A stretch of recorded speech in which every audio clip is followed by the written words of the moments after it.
ಅಂದರೆ ಬಲರಾಮ ನನಗೆ acting because ನನ್ನ ಪ್ರೀವಿಯಸ್ ಮಾದೇವ ಆದಮೇಲೆ ಈ ಸಿನಿಮಾ ಮಾಡ್ತಿರೋದು.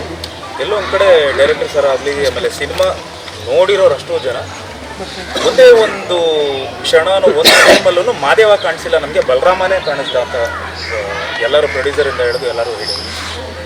ಸೊ ಈ ಸಿನಿಮಾ ನನ್ನ ಒಂದು ಒರಿಜಿನಲ್ ಏನು ಫೇಜರ್ ಟೌನ್ ನಾನು ಏನು ಹೇಳಿದ್ರೆ ಗೊತ್ತಾ, ಇದನ್ನು ನಾನು ವಿನಯ್ ಗೌಡ ಅವರಿಗೆ ಟ್ರಾನ್ಸ್ಫರ್ ಮಾಡಿದ್ದೀನಿ. ಸೊ ಆ ಸ್ಟೈಲ್ ಆಫ್ ಆ ಒಂದು ಏನು ಅಲ್ಲಿ ಆ ಒಂದು ಮಾಡ್ತಿರೋದು, ಸೊ ಆ ಮ್ಯಾನರಿಸಮ್ ಎಲ್ಲ ಬಂದು ನನಗೆ ಇಲ್ಲಿ Balarama had to play that character.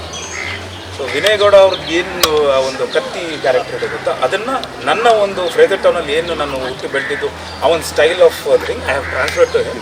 But Balarama actually ನಾನು ಬಂದು ಐ ಲಿವ್ಡ್ ಬಲರಾಮ. ಸೊ ಎಲ್ಲೋ ಒಂದು ಕಡೆ ಪ್ರೊಡ್ಯೂಸರ್ ಆಗಲಿ ಥ್ರೂಔಟ್ ಇವನ್ ಮಾದೇವನೂ ಹಾಗೆ ಮಾಡಿದ್ದು. ಬಲರಾಮ ಮಾಡಬೇಕಾದ್ರೂ ನಾನು I stayed all alone.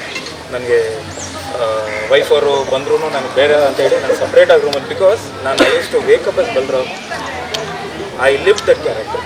So ಪ್ರತಿ ಸಿನಿಮಾನ ಆ ಥರ ಮಾಡ್ತಿರೋದಕ್ಕೆ ನಿಮಗೆ ಡೆಡಿಕೇಟೆಡ್ ಆಗಿ ಏನು ನೀವು ಡೆಡಿಕೇಶನ್ ನಾನು ನೋಡಿದ್ರಿ, ಬಿಕಾಸ್ ಆ ಥರ ನಾನು ಅಲ್ಲಿಂದನೇ ಬಂದಿರೋದು, ನನ್ನ ತಂದೆಯಿಂದ ಬಂದಿರೋದು. ಕೆಲವು ಸಿನಿಮಾಗಳು ನನಗೆ ಅವಕಾಶ ಸಿಕ್ಕಿರಲಿಲ್ಲ ಆ ಥರ ನಾನು ಆ್ಯಕ್ಟ್ ಮಾಡೋದಕ್ಕೆ.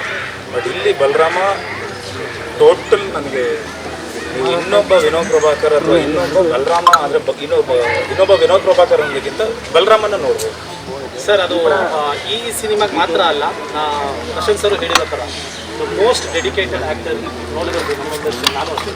ಅಂದರೆ ಒಂದು ಸಿನಿಮಾಗೆ ಅಂತ ಬಂದಾಗ 100% ಮಾಡುವಂಥ ಒಂದು actor sir. Thank you so ಒಳ್ಳೆಯದಾಗಲಿ ಸರ್. ಆಮೇಲೆ